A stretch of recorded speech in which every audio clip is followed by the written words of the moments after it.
আজ থেকে বাংলাদেশ ব্যাংক কর্তৃক চালু হয়েছে কিউআর কোডের মাধ্যমে স্ক্যানিং করে অর্থ লেনদেন। ফলের দোকান থেকে শুরু করে রেস্টুরেন্ট, কাপড়ের দোকান থেকে শুরু করে রিক্সাওয়ালা সবাই এখন থেকে কিউআর কোড ব্যবহার করবে এবং এই কিউআর কোডের মাধ্যমে অর্থ লেনদেন করবে।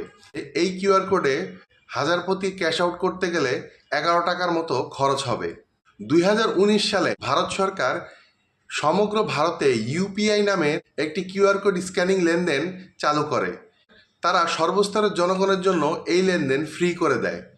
ভারত সরকার প্রতি বছর প্রায় 1,000 কোটি টাকা ভর্তুকি দেয় এই কিউআর কোডের জন্য, কিন্তু তারা জনগণের থেকে 1 টাকাও চার্জ নেয় না।